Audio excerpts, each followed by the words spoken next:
আসসালামু আলাইকুম। নরসিংদী সরকারি কলেজ কর্তৃক আয়োজিত অনলাইন শ্রেণী শিক্ষা কার্যক্রমের অংশ হিসেবে একাদশ শ্রেণীর শিক্ষার্থীবৃন্দ, নতুন ভর্তিকৃত শিক্ষার্থীবৃন্দ 2020-21 সালের শিক্ষাবর্ষে যারা এই বছর ভর্তি হয়েছ, তোমাদেরকে জানাচ্ছি সাদর সম্ভাষণ ও স্বাগতম। অত্যন্ত দুঃখের সাথে জানাতে হচ্ছে যে তোমাদের এই ক্লাসগুলো হওয়া উচিত ছিল সামনাসামনি ক্লাসে। তোমরা নতুন কলেজে ভর্তি হয়েছো, তোমরা কলেজে আসবে, নতুন ইউনিফর্ম, নতুন বই, নতুন বন্ধু, সবকিছু নিয়ে তোমাদের নতুন একটা স্বপ্নের মতো একটা পথ চলা শুরু হওয়ার কথা ছিল, যেটা প্রত্যেক বছর প্রত্যেকটা একাদশ শ্রেণীর ছাত্রছাত্রীর জীবনে হয়ে থাকে। কিন্তু তোমাদের অত্যন্ত দুর্ভাগ্য যে তোমাদেরকে আমরা এভাবে বরণ করতে পারিনি। তোমাদের সাথে এখন আমাদের ক্লাসে এখনো পরিচয় হয়নি। আমরাও তোমাদেরকে অনেক মিস করছি, কিন্তু কিছু করার নেই। বৈশ্বিক মহামারী করোনার কারণে আমাদেরকে অনলাইনে তোমাদের সামনে আসতে হচ্ছে। তারপরে আমরা চেষ্টা করব যতটুকু সম্ভব তোমাদেরকে ক্লাস সেবা দিয়ে যেতে। ইনশাল্লাহ আমরা আশাবাদী একসময় এই বিশ্ব থেকে মহামারী করোনা বিদায় নেবে এবং আমরা আমাদের প্রিয় ছাত্রছাত্রীদেরকে সামনে পাবো। আমরা একসাথে ক্লাস করব, তোমাদের সাথে গল্প হবে, ক্লাস হবে, তোমাদের গল্প শুনবো। সে প্রত্যাশায় আজকে ক্লাস শুরু করছি। আমি মোহাম্মদ মনিরুজ্জামান, প্রভাষক, ব্যবস্থাপনা বিভাগ, নরসিংদী সরকারি কলেজ। আমি তোমাদের যে বিষয়টা পড়াবো সেটা হচ্ছে ব্যবসায় সংগঠন ও ব্যবস্থাপনা, প্রথম পত্র। আচ্ছা, আমরা জানি যে তোমরা যারা ব্যবসায়ী শিক্ষা বিভাগে ভর্তি হয়েছ, যে সাবজেক্টগুলো তোমাদের ম্যান্ডেটরি অর্থাৎ আবশ্যিক, তার মধ্যে হচ্ছে ব্যবসায় সংগঠন ও ব্যবস্থাপনা, হিসাব বিজ্ঞান, আর একটা হচ্ছে অনাবশ্যিক, তোমরা যে কোনটা নিতে পারো, অর্থায়ন, উৎপাদন ব্যবস্থাপনা, বিপণন, অথবা হচ্ছে অর্থনীতি। যাই হোক, তো ব্যবসায় সংগঠন ও ব্যবস্থাপনা তোমাদের সবারই আবশ্যিক একটা বিষয়, এটা অবশ্যই তোমাকে পড়তে হবে। তো এই বিষয়টা কি নিয়ে তোমরা পড়বা, এই বিষয়টার মধ্যে কি কি বিষয় নিয়ে আলোচনা করা হয়েছে সেটা হচ্ছে কি, আমরা জানি ব্যবসায় শিক্ষা, তোমাদের শাখাটা হচ্ছে কি ব্যবসায় শিক্ষা শাখা। তার মানে তোমরা এখান থেকে শিখতে পারবে কি করে ব্যবসায় করা যায়, ব্যবসায়ের কাজটা কি, ব্যবসায় কি, কিভাবে ব্যবসায়ের কাজ করা হয়, অর্থাৎ এটার বিস্তারিত আমরা জানতে পারবো একটা এই বিষয়টা পড়ার মাধ্যমে। আজকে আমি তোমাদেরকে প্রাথমিক কিছু বিষয় নিয়ে আলোচনা করব। প্রথমত যেটা হচ্ছে সেটা হচ্ছে কি ব্যবসায়। আচ্ছা, ব্যবসায় কথাটি কি, বা এটার মানেটা কি, এটার অর্থটা কি, বা কেন এটাকে ব্যবসায় বলা হয়। ব্যবসায় শব্দটি এসেছে ইংরেজি বিজনেস। এই বিজনেস শব্দটি এসেছে ল্যাটিন ওয়ার্ড বিজিনেস। বিজিনেস থেকে এসেছে কি, এই যে আমি লিখছি তোমরা দেখবা,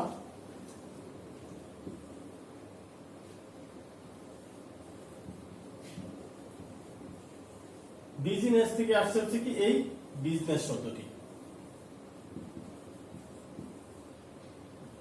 যার অর্থ হচ্ছে কি মূল অর্থ যে ব্যবসায়ী নয়। এই বিজনেস শব্দটির মূল অর্থ হচ্ছে কি কোন অর্থনৈতিক কাজে ব্যস্ত থাকা। বিজনেস শব্দের অর্থ হচ্ছে কোন অর্থনৈতিক কাজে ব্যস্ত থাকা। কিন্তু আমরা যারা ব্যবসায় শিক্ষা শাখার ছাত্রছাত্রী, আমরা এটাকে শুধুমাত্র এত ব্যাপক আকারে ব্যবহার না করে এটাকে আমরা একটা সংকীর্ণ অর্থে ব্যবহার করব। অর্থাৎ আমাদের ব্যবসায়ের অর্থ হবে, বিজনেস অর্থ হচ্ছে ব্যবসায়ের শব্দের হচ্ছে কি কোনো অর্থনৈতিক কাজে সংযুক্ত থাকা, অর্থাৎ মুনাফা অর্জনের উদ্দেশ্যে কোন অর্থনৈতিক বৈধ কর্মকাণ্ডে লিপ্ত থাকাকে বলা হয় হচ্ছে কি ব্যবসায়। বুঝতে পেরেছ? আমি আবার বলছি, ব্যবসায় শব্দ হচ্ছে কি বিজনেস থেকে এসেছে কি ব্যবসায়। ব্যবসায় শব্দের অর্থটা হচ্ছে যে অর্থনৈতিক বৈধ মুনাফা অর্জনের উদ্দেশ্যে অর্থনৈতিক কোন বৈধ কাজে লিপ্ত থাকাকে বলা হয় হচ্ছে কি ব্যবসায়। আচ্ছা, যেটা বলতেছিলাম যে ব্যবসায়ের অর্থটা কি, আমি আরেকটু সুন্দর করে বলি। সেটা হচ্ছে ব্যবসায়ের অর্থটা হচ্ছে যে মুনাফা অর্জনের উদ্দেশ্যে যে অর্থনৈতিক কর্মকাণ্ড। এখন অর্থনৈতিক কর্মকাণ্ডটা কোন ধরনের কর্মকাণ্ড? সব ধরনের অর্থনৈতিক কর্মকাণ্ডকেই ব্যবসায় বলা যাবে না। সেটা হচ্ছে কি যে উৎপাদন এবং বন্টন, উৎপাদন এবং বন্টন সহ এবং এই সম্পর্কিত অন্যান্য কার্যাবলী সমষ্টিকে বলা হবে কি ব্যবসায়। যেমন ধরো যে সমস্ত অনেক ধরনের কোম্পানি রয়েছে, যে কিছু কোম্পানি নিজেরা পণ্য উৎপাদন করে থাকেন। যেমন ধরো প্রাণা রেফেল, তারা কি আম থেকে জুস তৈরি করেন। জুস উৎপাদন করার পরে সেটা কি করে বাজারে বন্টন করে থাকে। তো এই দুইটা কাজের মাধ্যমে কি করতে করা যায়? ব্যবসায় করা যায়। এই জন্য বলা হয়েছে যে উৎপাদন এবং বন্টন এবং এই সংক্রান্ত অন্যান্য কার্যাবলী সমষ্টিকে বলা হচ্ছে কি ব্যবসায়। যেমন ধরো ব্যবসায় আরো নতুন নতুন উপযোগ সৃষ্টি করে। আচ্ছা, উপযোগ বলতে কি বোঝায়? উপযোগ বলতে বোঝানো হচ্ছে যে কি যে অভাব পূরণের ক্ষমতা। তাহলে ব্যবসায় হতে হলে যে এরকম কিছু উৎপাদন করতে হবে এবং সেগুলো বন্টন করতে হবে। উৎপাদনের মূল কথা হচ্ছে কি উপযোগ সৃষ্টি করা। উপযোগ মানে হচ্ছে কি অভাব পূরণের ক্ষমতা। এখন এই যে একটা মার্কার, এই মার্কারটা উৎপাদন করা হয়েছে কিসের জন্য? লেখার জন্য। এখন আমি যদি ক্লাস নিতে এসে তোমাদের জন্য দেখলাম যে আমার কি দরকার, একটা বোর্ড দরকার, লেখার জন্য আমার কি মার্কার দরকার। এখন উপযোগ বলতে ওই বিষয়টাকে বোঝানো হয় যখন বস্তুর অভাব পূরণের ক্ষমতা। আমি বোর্ডের মধ্যে লেখার জন্য মার্কার এনেছি, এখন মার্কার দিয়ে যদি কি লেখা না আসে তাহলে আমার তো কি উদ্দেশ্য সফল হলো না, অর্থাৎ আমার কাজটা আমি করতে পারলাম না, অর্থাৎ আমার যে অভাবটা সেটা পূরণ করতে পারলো না, তাহলে এটাকে উপযোগ বলা হবে না। তো বস্তুর অভাব পূরণের ক্ষমতাকে বলা হয় হচ্ছে কি উপযোগ। এখন ব্যবসায় নতুন নতুন উপযোগ সৃষ্টি করে। হ্যাঁ, প্রত্যেকটা পণ্য তৈরি করা হয় কি কোনো না কোনো কাজের জন্য, আর যেই কাজের জন্য যে জিনিসটা কেনা হয় সেটা দিয়ে যখন তার অভাবটা পূরণ হয় তখন সেটাকে বলা হয় কি উপযোগ। তাহলে ব্যবসায় সম্পর্কে আমরা যদি আরো সুন্দর করে বলতে পারি যে প্রথম হচ্ছে কি অর্থনৈতিক কাজ, তার মধ্যে হচ্ছে কি উৎপাদন এবং বন্টন। হ্যাঁ, এখন উৎপাদন বন্টন হবে কি রকম? তার মধ্যে বিভিন্ন ধরনের উপযোগ সৃষ্টি হবে। যারা উৎপাদন করবে তারা তৈরি করবে কি রূপগত উপযোগ, অর্থাৎ একটা প্লাস্টিক ছিল, প্লাস্টিক থেকে বানানো হয়েছে কলম, এবং তার আরো একটা প্লাস্টিক ছিল, সেখানে বানানো হয়েছে চেয়ার। এরকম একটা পণ্য থেকে আরেকটা পণ্য যখন কি অন্য পণ্য তৈরি করা হবে তখন সেটাকে বলা হবে রূপগত উপযোগ। তারপরে যেটা হয় সেটা হচ্ছে কি একটা পণ্য উৎপাদন করার পর এটাকে কি করতে হয়, যে উৎপাদন করা হয় একটা সময়ে, কিন্তু বিক্রয় করা হয় কিংবা ভোগ করা হয়, ব্যবহার করা হয় পরবর্তী সময়ে, কিংবা উৎপাদন করা হয় নির্দিষ্ট একটা সময়ে, ভোগ করা হয় দীর্ঘ সময় ধরে। সেক্ষেত্রে এটাকে কি করতে হয়? গুদামজাত করতে হয়, অর্থাৎ গোডাউনে সেটাকে সংরক্ষণ করতে হয়। এই যে সংরক্ষণের কাজ, এটাকে বলা হয় কি গুদামজাতকরণ। আর এই গুদামজাতকরণের মাধ্যমে এক সময় উৎপাদিত পণ্যটা আরেক সময় ব্যবহার করা যায়, এবং তখন এটাকে বলা হয় কি সময়গত উপযোগ। তারপরে কি কি উপযোগ সৃষ্টি করেন সেটা বলছি তোমাদেরকে। একটা পণ্য উৎপাদিত হয় নির্দিষ্ট একটা কারখানায়, নির্দিষ্ট একটা জায়গায়, কিন্তু এটার ব্যবহার করা হয় কি সারা দেশে, সারা বিশ্ব হতে পারে। যেমন আমরা যদি প্রাণা রেফেল কোম্পানির কথাই বলি, সেটা আমাদের নরসিংদীতে অবস্থিত, কিন্তু এটার পণ্য সারা দেশ, বাংলাদেশ সহ বিশ্বের বিভিন্ন দেশে সেটার পণ্যটি কি হচ্ছে বিক্রি হচ্ছে। তাহলে এখন এটা কিভাবে হচ্ছে? এখান থেকে পণ্যটা অন্য জায়গায় নিয়ে যাওয়া হচ্ছে। কিভাবে নিয়ে যাওয়া হচ্ছে? এটা পরিবহনের মাধ্যমে। হ্যাঁ, পরিবহনের মাধ্যমে এক স্থান থেকে আরেক স্থানে সেটা পৌঁছানো হচ্ছে। এটাও কিন্তু একটা কি ব্যবসায়ের অংশ। এর মাধ্যমে তৈরি হয় হচ্ছে কি তোমার যে স্থানগত উপযোগ, অর্থাৎ উৎপাদন হিসেবে একটা জায়গায়, কিন্তু এটার ব্যবহার হচ্ছে কি বিভিন্ন জায়গায়। তো এক জায়গা থেকে আরেক জায়গায় নিয়ে যাওয়ার যে কাজটা করা হয় সেটা হচ্ছে কি স্থানগত উপযোগ সৃষ্টি করা হয়। তারপর হচ্ছে কি যে এটা কিভাবে মানে যেই ব্যক্তি বা যে প্রতিষ্ঠান উৎপাদন করে ভোগ করে আরেকটা প্রতিষ্ঠান কিংবা আরেকটা ব্যক্তি, এখন কিভাবে ভোগটা করে কিভাবে? এমনিতে নিশ্চয়ই দিয়ে দেয় না, কোনো কিছু কিনে নিতে হয়, ঠিক না? তো কিনে নেওয়ার মাধ্যমে কি করা হয় যে একজনের কাছ থেকে আরেকজনের মালিকানাটা স্থানান্তরিত হয়ে যাচ্ছে। অর্থাৎ যে উৎপাদন করছে এটার মালিক ছিল তিনি, কিন্তু আরেকজন টাকা দিয়ে এটার কাছ থেকে কিনে নিয়ে গেল। কিনে নেওয়ার পর মালিক হয়ে গেল কি, যে কিনে নিচ্ছে সেই ব্যক্তি। এখন সেই ব্যক্তি থেকে যা খুশি করতে পারে। তো এই জন্য বলা হয়েছে যে একজনের কাছ থেকে কিনে নিয়ে গেল, আরেকজন যে কিনে নিয়ে যায়, এটার মাধ্যমে সত্যগত উপযোগ সৃষ্টি হয়, অর্থাৎ মালিকানা বদল হয়। হ্যাঁ, তো এইরকম 5টা উপযোগ আছে। এই উপযোগগুলো সৃষ্টি হয় কিসের মাধ্যমে? ব্যবসায়ের মাধ্যমে। অতএব আমরা সুন্দর করে আরো সংক্ষিপ্ত করে যদি বলি, ব্যবসায়ের মানে হচ্ছে পণ্যদ্রব্য উৎপাদন এবং বন্টন এবং উপযোগ সৃষ্টির মাধ্যমে যাবতীয় অর্থনৈতিক কার্যগুলোকে যখন কি কোন বৈধ কর্মকাণ্ড পরিচালিত হয় তখন সেটাকে বলা হয় কি? ব্যবসায়। আচ্ছা, আমরা ব্যবসায়িক জানার জন্য ব্যবসায়ের কতগুলো কি থাকবে? বৈশিষ্ট্য থাকবে। আমরা একটু বৈশিষ্ট্যগুলো আলোচনা করি, তাহলে তোমরা ব্যবসা সম্পর্কে আরো বেশি কি করবা? ক্লিয়ার হবে।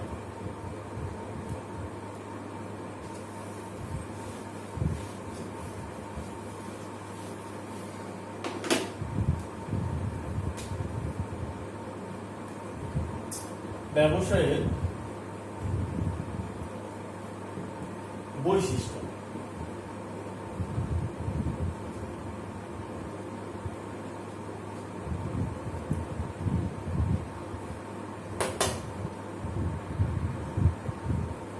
ওকে, তো ব্যবসায়ের বৈশিষ্ট্যের মধ্যে প্রথম যে বৈশিষ্ট্য সেটা হচ্ছে কি?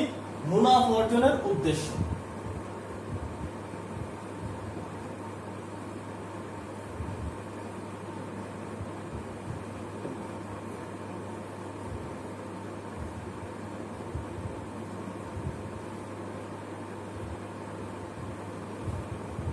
মুনাফা অর্জনের উদ্দেশ্য অর্থাৎ অর্থনৈতিক কর্মকাণ্ড, আমি আগে বলেছি অর্থনৈতিক কর্মকাণ্ড, কিন্তু কি হতে হবে? উদ্দেশ্য হতে হবে মুনাফা অর্জনের উদ্দেশ্যে। অর্থাৎ মুনাফা অর্জন করার উদ্দেশ্য ব্যতীত অন্য যে কোনো ধরনের অর্থনৈতিক কর্মকাণ্ডকে ব্যবসায় বলা যাবে না। এখন একজন ব্যক্তিগত কারণে যদি কোনো কিছু ক্রয় করে থাকে সেটাকে ব্যবসায় বলা যাবে না। মুনাফা অর্জনের জন্য আমি যদি এরকম কিছু পণ্য ক্রয় করি, সেটা পুনরায় বিক্রয় করে আমি কি করব? মুনাফা করব, তখন সেটাকে কি বলা হবে? ব্যবসায় বলা হবে। অর্থাৎ মুনাফা অর্জনের উদ্দেশ্য থাকতে হবে অবশ্যই, নতুবা এটাকে ব্যবসায় বলা যাবে না। আর মানুষ ব্যবসায় করে কিসের জন্য? অবশ্যই কি? মুনাফা অর্জনের উদ্দেশ্যে, লাভ করার জন্য। মানুষ বিনিয়োগ করে, টাকা পয়সা ইনভেস্ট করে, প্রতিষ্ঠান করে তোলে কিসের জন্য? শুধুমাত্র মুনাফা অর্জনের উদ্দেশ্যে। তো ব্যবসায়ের প্রথম এবং প্রধান বৈশিষ্ট্য হচ্ছে কি? মুনাফা অর্জনের উদ্দেশ্য। যেখানে মুনাফা অর্জনের উদ্দেশ্য থাকবে না সেটাকে ব্যবসায় বলা যাবে। 2 নম্বর উদ্দেশ্যটা হচ্ছে, বৈশিষ্ট্যটা হচ্ছে ঝুঁকি ও অনিশ্চয়তা। ব্যবসায় করলে সবসময় যে মুনাফা হবে তার কোনো কি গ্যারান্টি নেই। অর্থাৎ ব্যবসায়ের ক্ষেত্রে ঝুঁকি এবং অনিশ্চয়তা সর্বদাই বিদ্যমান। অর্থাৎ আমি যদি শতভাগ নিশ্চিত থাকি যে আমার কি টাকা নিয়ে নাম নিয়ে আমি কি করতে পারবো? মুনাফা করতে পারবো, তাহলে তো সবাই আমরা কি চাকরি বাকরি ছেড়ে দিয়ে সবাই ব্যবসায়ী করতাম নাকি? যেহেতু এখানে লাভও হতে পারে, ক্ষতিও হতে পারে নাকি? পণ্যদ্রব্য উৎপাদন করতে গেলে সবকিছু উৎপাদিত পণ্য সবসময় বিক্রি হয়ে যাবে তার কোনো গ্যারান্টি নেই। অনেক সময় বিক্রি নাও হতে পারে, কিংবা নষ্ট হয়ে যেতে পারে, কিংবা পচে যেতে পারে, কিংবা কোন ধরনের একটা প্রাকৃতিক কিংবা মানসিক দুর্যোগ হতে পারে। সেক্ষেত্রে আমাদের কি ব্যবসায় লস হয়ে যেতে পারে, আগুন লাগতে পারে, যে কোনো ধরনের কি হয়ে যেতে পারে? ক্ষতি হয়ে যেতে পারে। তো ব্যবসায়ের ক্ষেত্রে যেখানেই ব্যবসায় হবে, যেখানে অর্থনৈতিক কর্মকাণ্ড থাকবে, যেখানে উৎপাদন থাকবে, সেখানেই কি ঝুঁকি এবং অনিশ্চয়তা থেকেই যাবে। এটা ব্যবসায়ের একটা অন্যতম বৈশিষ্ট্য। তারপরে যেটা হচ্ছে কি, যে ঝুঁকি ও অনিশ্চয়তা লেখা হয় না, ঝুঁকি ও অনিশ্চয়তা।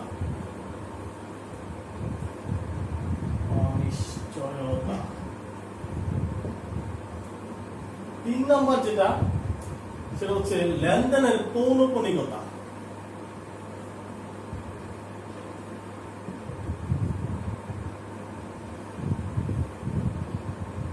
পৌনঃপুনিকতা।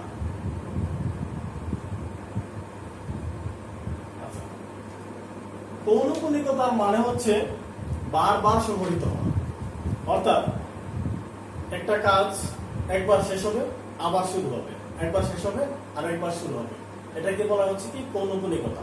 তো এখন আমরা ব্যবসায় বলতে পৌনঃপুনিকতা বলতে লেনদেনের পৌনঃপুনিকতা বলতে কি বোঝায়, সেটা হচ্ছে একটা ব্যক্তি পণ্যদ্রব্য ক্রয় করে আনলেন, এটা আবার বিক্রয় করলেন। এখন ব্যবসায় কি মানুষ একদিনের জন্যই করে, একবারের জন্যই করে? অবশ্যই না। ব্যবসায় করে যে প্রতিনিয়ত এই কাজটা করে যাবে।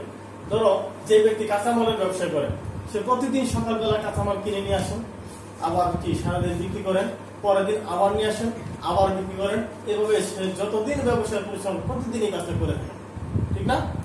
ঠিক একই রকম ভাবে বড় বড় প্রতিষ্ঠান যখন পণ্যদ্রব্য উৎপাদন করেন, হ্যাঁ, প্রাণ কোম্পানি বলো কিংবা যে কোনো কোম্পানি যে পণ্যদ্রব্য উৎপাদন করতেছে, বিক্রি হয়ে যাচ্ছে, আবার কাঁচামাল আসতেছে, আবার উৎপাদন হচ্ছে, আবার বিক্রি হচ্ছে, অর্থাৎ এটা কি কন্টিনিউয়াস প্রসেস। হ্যাঁ, এটাকে বলেছে লেনদেনের পৌনঃপুনিকতা, অর্থাৎ যে আমি আজকে কিনবো, কালকে বিক্রি করবো, আবার কিনবো, আবার বিক্রি করবো, একই ধরনের ঘটনা প্রতিদিন প্রতিনিয়ত একের পর এটা ঘটতে থাকবে। এটাকে বলা হচ্ছে কি লেনদেনের পৌনঃপুনিকতা। যদি এটা না হয়, একজন মানুষ একবার একটা পণ্য ক্রয় করলো, আবার একবারে বিক্রি করে দিয়ে বসে গেল, আর সে কিনলেও না, আর সে বিক্রিও করলো না, এটাকে ব্যবসায় বলা যাবে না। তাহলে লেনদেনের পৌনঃপুনিকতা ব্যবসায়ের একটা অন্যতম বৈশিষ্ট্য। তারপরে একটা যে বৈশিষ্ট্য আছে সেটা হচ্ছে কি আইনগত বৈধতা, অর্থাৎ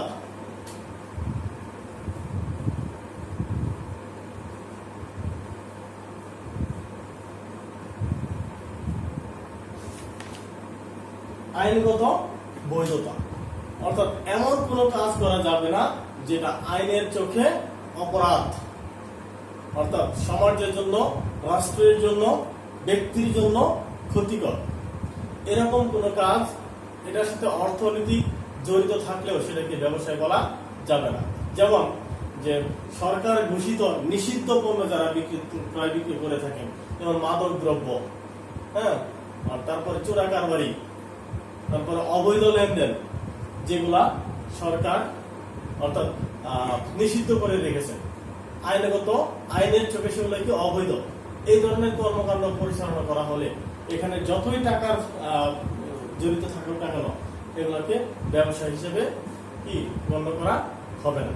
এই জন্যই যে মাদক দ্রব্য কিন্তু অনেক টাকা পয়সা দিয়ে ক্রয় বিক্রি করা হয়, তবে স্বর্ণের চোরাচালান আসে, তোমরা হয়তো পত্রিকায় বা টেলিভিশনে দেখে থাকো, কিন্তু এগুলোকে কিন্তু ব্যবসায় বলা যাবে না। এগুলোকে বলা হয় অবৈধ কারবারি, অর্থাৎ চোরা কারবারি, এগুলোকে ব্যবসায় বলা যাবে না। ওকে, তারপর হচ্ছে কি যে আরেকটা অন্যতম বৈশিষ্ট্য, সেটা হচ্ছে কি স্বাধীন পেশা।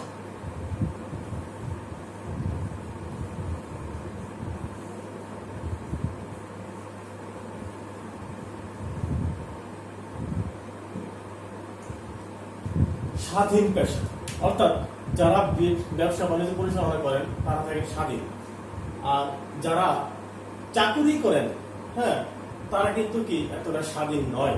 কারণ চাকরি করলে যে চাকরিদাতা, অর্থাৎ যে প্রতিষ্ঠানে চাকরি করবে ওই প্রতিষ্ঠানের নিয়ম মেনে অফিসে আসতে হবে, ওই প্রতিষ্ঠানের নিয়ম মেনে যেতে হবে, যখন তখন যেখানে সেখানে যাওয়া যাবে না, ছুটি নিতে হবে, ছুটি ছাড়া আসলে সেখানে আবার কি করা হবে, জরিমানা করা হবে বা চাকরি থেকে বরখাস্ত করা হবে, অনেক ধরনের ঝামেলা। কিন্তু যারা নাকি ব্যবসা বাণিজ্য পরিচালনা করেন, নিজ উদ্যোগে ব্যবসা করেন, তারা কিন্তু স্বাধীন, যখন তখন যে কোনো সিদ্ধান্ত তিনি নিজেটা নিতে পারেন, ঠিক আছে? এক্ষেত্রে অন্য কেউ তার উপরে কি করে না, প্রভাব বিস্তার করতে পারে না। যেমন দেখো এলাকায় যারা নাকি চাকরি করে, তারা দেখবে সকালবেলা প্রতিদিন সকালে উঠে গেট আপ নিয়ে অফিসে যেতে হয়, আবার সন্ধ্যাবেলা আসতে হয়। আর যারা নাকি এলাকার মধ্যে ব্যবসা বাণিজ্য করে থাকেন, যারা নাকি বড় দোকান দিয়ে থাকেন কিংবা বাজারে যে কোনো ভাবে ব্যবসা বাণিজ্যের সাথে জড়িত, তারা দেখবে নিজের খুশি মতো, নিজের যখন সময় হয় নিজের মতো করে যায়, নিজের মতো আসে, নিজের যখন খুশি তখন সেটা চাকরি করতে পারে। যে ব্যবসা বড় করতে গেলে নিজে বড় করতে পারে, বন্ধ করতে চাইলে বন্ধ করতে পারে, অর্থাৎ নিজের স্বাধীনতাকে সে ব্যবহার করতে পারে। এই জন্য কি বলা হয় ব্যবসা হচ্ছে একটা স্বাধীন পেশা। তারপরে সর্বশেষ বৈশিষ্ট্য যেটা বলবো সেটা হচ্ছে কি উপযোগ ও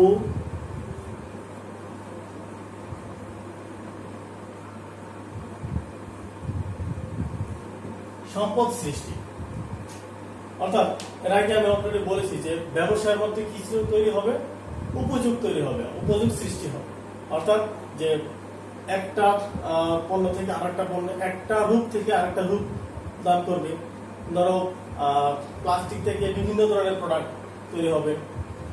অর্থাৎ তারপরে ধরো আমকে কি করলো, জুস তৈরি করলো, আম থেকে মেনবার তৈরি করলো, কিংবা এরকম তুলা থেকে সুতা, সুতা থেকে কাপড়, কাপড় থেকে জামা।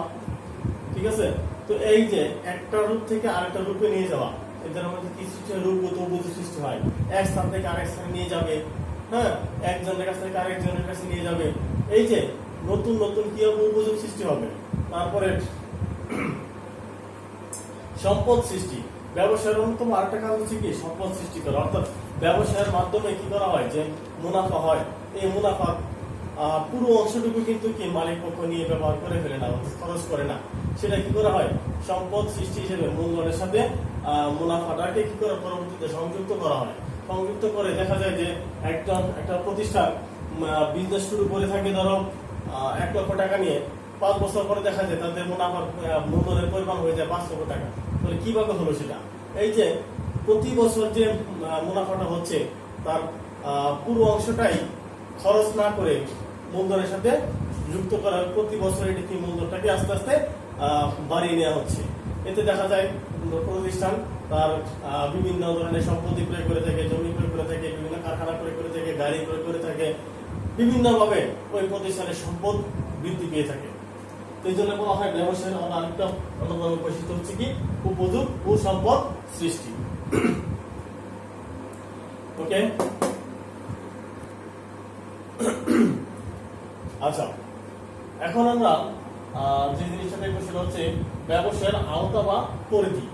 অর্থাৎ যে ইংলিশে স্কোপ অফ বিজনেস, অর্থাৎ ব্যবসার আওতাটা কি কি, কোন কোন কতটুকু বিষয় নিয়ে ব্যবসায় ঘটিত বা ব্যবসায় জড়িত, কি কি বিষয় ব্যবসায়ের সাথে জড়িত, এই বিষয়টা আমরা এখানে একটু আলোচনা করব। দেখো এখানে একটা আমি সমীকরণ লিখে রাখছি, সেটা হচ্ছে কি বি, হ্যাঁ, বি ফর বিজনেস। এটাকে বলা হচ্ছে সামেশন। আর আই ফর ইন্ডাস্ট্রি, আমার summation. T T T for হচ্ছে ট্রেড, সামেশন এটি, এটি মানে হচ্ছে অক্সিলিয়ারিজ টু ট্রেড। আমি একটু এখানে ব্যাখ্যাগুলো লিখে দিচ্ছি, তোমরা একটু দেখবা। হ্যাঁ, বি হচ্ছে কি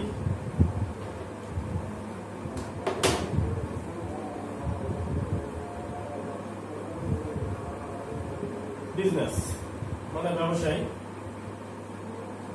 আই হচ্ছে ইন্ডাস্ট্রি,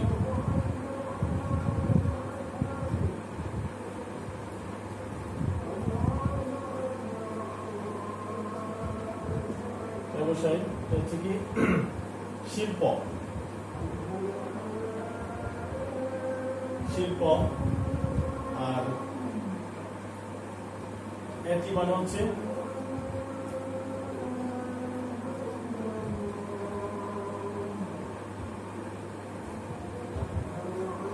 auxiliaries to trade। আচ্ছা, একটু বোঝার চেষ্টা করো। বললাম যে ব্যবসায়টা কি কি নিয়ে জড়িত, কি কি বিষয় জড়িত ব্যবসায়। সামেশন, সামেশন মানে সমষ্টি, হ্যাঁ, সামেশন মানে হচ্ছে কি সমষ্টি। আই ফর ইন্ডাস্ট্রি অর্থাৎ শিল্প, যাবতীয় শিল্প এই ব্যবসায়ের মধ্যে জড়িত, ব্যবসায়ের অন্তর্ভুক্ত। যাবতীয় শিল্প, কত ধরনের শিল্প রয়েছে, হ্যাঁ, ধরো পোল্ট্রি শিল্প, কৃষি শিল্প, মৎস্য শিল্প, হ্যাঁ, ইস্পাত শিল্প, এরকম যত ধরনের শিল্প আছে সকল শিল্পগুলাই কিসের মধ্যে জড়িত, ব্যবসায়ের অন্তর্ভুক্ত। তারপরে ট্রেড, ট্রেড মানে হচ্ছে কি বাণিজ্য, ট্রেড লেখা হয় নাই, ট্রেড বাণিজ্য। বাণিজ্য মানে হচ্ছে অর্থাৎ শিল্প কি করে থাকে, কোনো কিছু উৎপাদন করে থাকে। শিল্প মানে হচ্ছে উৎপাদন। যেমন মার্কার একটা প্রতিষ্ঠান উৎপাদন করেছে, এটা শিল্পের কাজ। এখন এই উৎপাদিত পণ্যটা কাস্টমারের নিকট অর্থাৎ ভোক্তার নিকট পৌঁছে দেওয়ার কাজগুলো সম্পন্ন করে থাকে বাণিজ্য। অর্থাৎ আমরা পরবর্তী বাণিজ্য চ্যাপ্টারে পড়াবো যে বাণিজ্য কাকে বলে। সেটা হচ্ছে কি উৎপাদিত পণ্য সামগ্রীকে উৎপাদকের নিকট থেকে ভোক্তার নিকট পৌঁছে দেওয়া পর্যন্ত মাঝখানে যাবতীয় কার্যাবলীকে বলা হয় হচ্ছে কি বাণিজ্য। হ্যাঁ, তো এই যে বাণিজ্যের সমস্ত কার্যাবলী ব্যবসায়ের অন্তর্ভুক্ত। আমরা অনেক সময় দুইটা কথাকে এক করে ফেলি, সেটা হচ্ছে কি যে ব্যবসায় শিক্ষাকে আমরা অনেক সময় বাণিজ্য শাখা বলে থাকি। কথাটা সত্যি নয়, অর্থাৎ কি পুরোপুরি সঠিক নয়। সেটা হচ্ছে কি যে বাণিজ্য হচ্ছে কি ব্যবসায়ের একটা অংশ, এই জন্য বাণিজ্য শাখা বলা যাবে না, সেটা বলতে হবে কি ব্যবসায়ী শাখা অর্থাৎ ব্যবসায়ী শিক্ষা শাখা। আচ্ছা, তো আমরা ব্যবসায় কথাটা কি কি আছে এখানে, যাবতীয় শিল্প ব্যবসার অন্তর্ভুক্ত, যাবতীয় ট্রেড বাণিজ্য যে মার্কেটিং কোম্পানিজ সমস্ত কি ব্যবসায়ের মধ্যে অন্তর্ভুক্ত। তারপর অক্সিলিয়ারিজ টু ট্রেড অর্থাৎ সহায়ক সেবা। ঠিক আছে, বাণিজ্যের সহায়ক সেবা। এখন বাণিজ্যের সহায়ক সেবা কি কি, কারা বাণিজ্যে সহায়তা করে থাকে?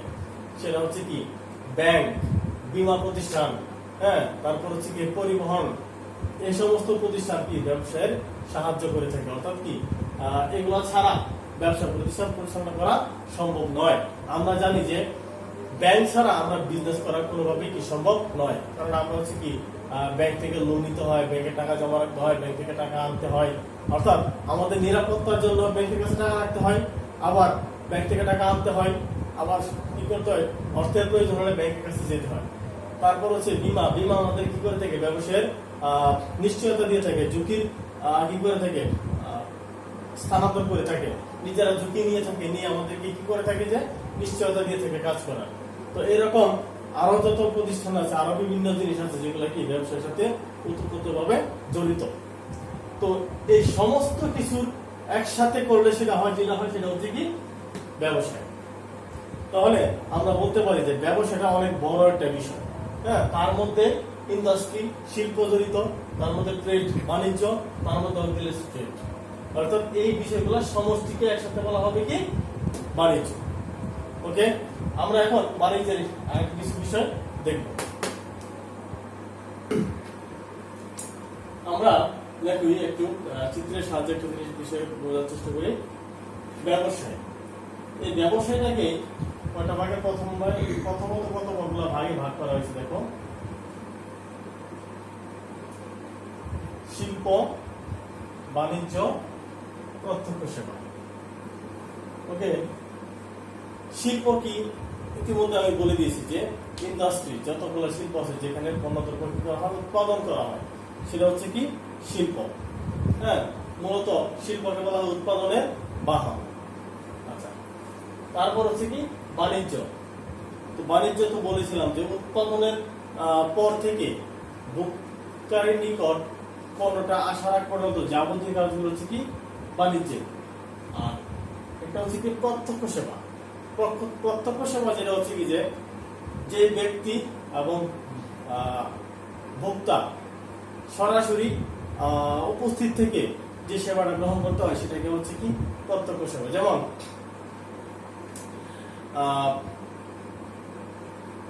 ডাক্তার যে চিকিৎসা সেবাটা দিয়ে থাকে সেটা কি কারো মাধ্যমে দেওয়া কিন্তু সম্ভব না। হ্যাঁ, রোগীকে ডাক্তারের কাছে যেতে হবে, ডাক্তার তাকে চেক আপ করে রোগ বুঝে ওষুধ দেবেন। এই যে সেবাটা দিচ্ছে এটা কিন্তু একটা ব্যবসায়, এটা ব্যবসায়ের একটা অংশ। কারণ দেখবো বড় বড় হাসপাতাল খুলে বসে আছে, হ্যাঁ, লাখ লাখ টাকার বিষয়, একটা ডাক্তার দেখাতে 1000 টাকার ভিজিট নেয়, এটা কিসের অংশ? এটা ব্যবসায়েরই অংশ। তারপরে সেলুনে গেলে যে চুল কেটে দেয়, এটা কি এরকম কি করা সম্ভব যে একজন যাচ্ছে আরেকজনের কাছে দিয়ে দিল, ভাই আমার মাথাটা নিয়ে যা চুলটা কেটে নিয়ে, এটা কিন্তু কি সম্ভব না। তাহলে যার চুল কাটতে হবে সেই তাকে নিজেই কিন্তু কোথায় যেতে হবে, সেলুনে যেতে হবে, পার্লারে যেতে হবে। ঠিক আছে, মেয়েরা যারা সাজুগুজুর জন্য পার্লারে যায়, একজনের সাজুগুজু কিন্তু আরেকজন করে দেওয়া সম্ভব না। ঠিক আছে, এই যে পার্লারে তোমাকে সাজতে হবে, পার্লারে নিজেই যেতে হবে, নিজেকে সেজে আসতে হবে।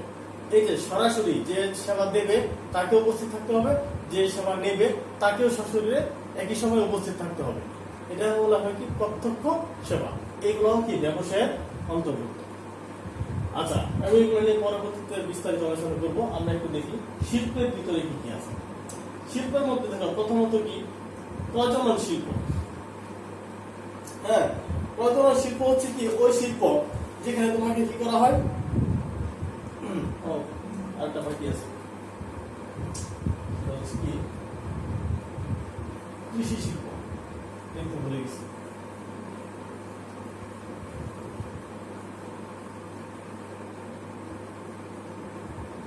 কৃষি শিল্প, এটা বলতে ভুলে গেছি প্রথমে, কিন্তু এটা আসবে সবার আগে। কৃষি শিল্প, কৃষি বলতে কি আমরা যে ধান পাট উৎপাদন করে থাকি, কৃষি পণ্য যেগুলোকে, এগুলোকে বলা হচ্ছে কি তোমার কৃষি শিল্প। কৃষি শিল্পের মাধ্যমে একটা দেশের মূল বিষয়গুলো কি হয়ে থাকে, উৎপাদিত হয়ে থাকে। এবং প্রধান খাদ্য দ্রব্য কৃষির মাধ্যমে উৎপাদিত হয়, কৃষির মাধ্যমে। হ্যাঁ, তো এই কৃষি শিল্পের মাধ্যমে হচ্ছে কি জমিতে ফসল ফলিয়ে যে পণ্য দ্রব্য উৎপাদন করা হয় সেটাকে বলা হচ্ছে কি কৃষি শিল্প।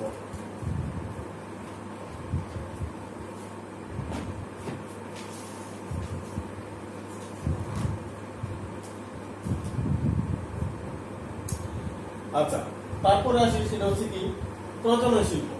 প্রজনন হচ্ছে কি যে অর্থনৈতিক উদ্দেশ্যে নির্বাচিত উদ্ভিদ ও প্রাণীর বংশ বিস্তার করার মাধ্যমে যখন কি করা হয়, কোন শিল্প দ্বারা করা হয় সেটাকে বলা হচ্ছে কি প্রজনন শিল্প। যেমন ধরো যে পোল্ট্রি, যেটা পোল্ট্রিটা কিসের মাধ্যমে পরে অনেকটা প্রজননের মধ্যে পড়ে যায়। কারণ হচ্ছে কি যে পোল্ট্রিটা এখন আলাদা শিল্প হিসেবে ধরা হয়, কিন্তু শিল্পটা এটা মূলত রেসিপিটা পোল্ট্রিটা হচ্ছে মূলত প্রজনন শিল্প, যেখানে ডিম থেকে বাচ্চা ফোটানো হয়, তারপরে গাভীর হচ্ছে কি গাভী পালনের মাধ্যমে নতুন গরু উৎপাদন করা হয়। তো একটার মাধ্যমে একটা যখন উৎপাদন করা হয়, একটা প্রাণী থেকে আরেকটা প্রাণী, সেটা হলো কি প্রজনন শিল্প।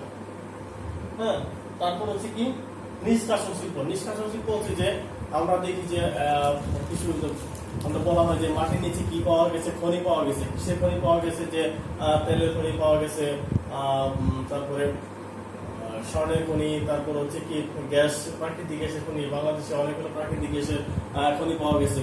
এই যে এই ভূগর্ভস্থ মাটির নিচ থেকে যে জিনিসগুলাকে কি করা হয়, আহরণ করা হয়, আহরণ করে যে ব্যবসায়ের মাধ্যমে কি করে ব্যবহার জনগণের নিকট বা ভোক্তার নিকট পৌঁছানো হয়, সেগুলোকে বলা হচ্ছে কি নিষ্কাশন শিল্প। যেমন গ্যাস উৎপাদন করার মাধ্যমে মানুষের বাসা বাড়িতে গ্যাসে রান্না হচ্ছে, বিদ্যুৎ উৎপাদিত হচ্ছে, বিভিন্ন কাজে চালানো হচ্ছে, এটা কিসের মাধ্যমে করছে, নিষ্কাশন শিল্পের মধ্যে। তারপর হচ্ছে কি নির্মাণ শিল্প। নির্মাণ শিল্প হচ্ছে যে রাস্তাঘাট থেকে শুরু করে বিল্ডিং, যাবতীয় নির্মাণ যে যে শিল্পের মাধ্যমে করা হয় সেটা হচ্ছে কি নির্মাণ শিল্প। তারপর হচ্ছে কি প্রস্তুত শিল্প। প্রস্তুত শিল্প বলা হচ্ছে যে একটা কাঁচা মাল ব্যবহার করে, হ্যাঁ, প্রক্রিয়াকরণের মাধ্যমে মেশিনের সাহায্যে কিংবা হাতে যেভাবে হোক নতুন পণ্য তৈরি করা, অর্থাৎ কাঁচা মালকে প্রসেস করে নতুন পণ্য তৈরি করাকে সেটাকে বলা হয় কি প্রস্তুত শিল্প। তারপরে যেটা হচ্ছে কি যে সেবা পরিবেশন শিল্প। সেবা পরিবেশন শিল্প হচ্ছে যে কি যেটা কোনো সরাসরি পণ্য দিয়ে থাকে না, সেবা দিয়ে থাকে। যেমন ধরো আমাদের বাড়িতে যেমন কি ফ্যানের বাতাস খাও, ঠিক আছে, বাতাস কি দেখা যায়, দেখা যায় না, তো সেটা হচ্ছে কি সেবা। হ্যাঁ, বাতাসে লাগলে আমাদের শরীর কি হয়, ঠান্ডা হয়, তাহলে এটাকে বলা হচ্ছে কি সেবা। যেমন ধরো যে বিদ্যুৎ, তারের মধ্যে কি বিদ্যুৎ দেখা যায়, দেখা যায় না, তো বিদ্যুৎ আসলে বাতি জ্বলে যায়, ফ্যান ঘুরে, তার মানে কি এই যে বিদ্যুৎ সেবা। তারপরে কি এই যে পানি, যে ওয়াসার মাধ্যমে আমাদেরকে কি দেওয়া হচ্ছে, পানি সেবা দেওয়া হচ্ছে। তারপর হচ্ছে বিদ্যুতের মাধ্যমে আমাদেরকে বিদ্যুৎ সেবা দেওয়া হচ্ছে, এই ধরনের হচ্ছে। তারপর হচ্ছে কি মোবাইল ফোনের যে এটা টেলিফোন শিল্প, অর্থাৎ টেলিফোনের মাধ্যমে আমরা কি পাচ্ছি, মোবাইল ফোনের মধ্যে কথা বলতে পারছি, কথা বলার মাধ্যমে আমরা কি সেবা নিচ্ছি, টেলিফোন প্রোডাক্ট কিন্তু আমাদেরকে দিচ্ছে না, তো এগুলো হচ্ছে সেবা। হ্যাঁ, তো সেবা পরিবেশক শিল্প। তো শিল্পের যে বিষয়গুলো আমি আলোচনা করলাম বইয়ের মধ্যে বিস্তারিত দেওয়া আছে, তোমরা একটু তোমরা আরেকবার বিস্তারিত বই থেকে পড়বা। যদি কোনো একটা বিষয় বুঝতে সমস্যা হয় তোমরা পেজের মধ্যে বক্তব্য কমেন্টসে বলে দিবা, আমি চেষ্টা করবো তোমাদেরকে সেটা আবারও বুঝিয়ে দিতে। ওকে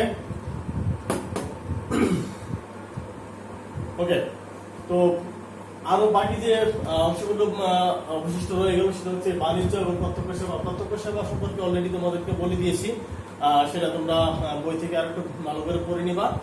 বুঝতে সমস্যা হলে আমাকে জানাবো, আমি ইনশাল্লাহ আবার জানাবো, বুঝিয়ে দেবো। আর বাকি রয়েছে বাণিজ্য। বাণিজ্য বিষয়টা অনেক বড়, এটাকে আবার ভাগ করে নতুন করে আবার পড়াইতে হবে। এটা আমরা পরবর্তী ক্লাসে বাণিজ্যের উপর তোমাদেরকে বিস্তারিত একটা ক্লাস নেওয়া হবে। এখানে আর বাণিজ্য সম্ভব না। তো আজকের ক্লাসটুকু তোমরা যতটুকু সম্ভব ভালো করে চেষ্টা করবা বোঝার, এবং কলেজে যে ক্লাসগুলো হচ্ছে নিয়মিত তোমরা প্রত্যেকটা ক্লাস করার চেষ্টা করবা। প্রত্যেকটা বই থেকে ক্লাসের পরে বই নিয়ে বসবা, বই থেকে পড়ে বোঝার চেষ্টা করবা। যেহেতু মহামারীর কারণে বাইরে যাওয়া নিষেধ, আমরা প্রত্যাশা করবো আমাদের প্রত্যেক প্রিয় ছাত্রছাত্রীরা বাসায় অবস্থান করবে, বাসায় অবস্থান করে নিজেকে নিরাপদ রাখবে, নিজের পরিবারকে নিরাপদ রাখবে, পাশাপাশি পড়াশোনা করবে এবং সুস্থ বিনোদনের মাধ্যমে নিজেকে বিকশিত করবে। তো এই বলে আজকের মতো ক্লাস থেকে বিদায় নিচ্ছি। আগামী ক্লাসে তোমাদের সাথে দেখা হবে। সে পর্যন্ত ভালো থেকো। আল্লাহ হাফিজ।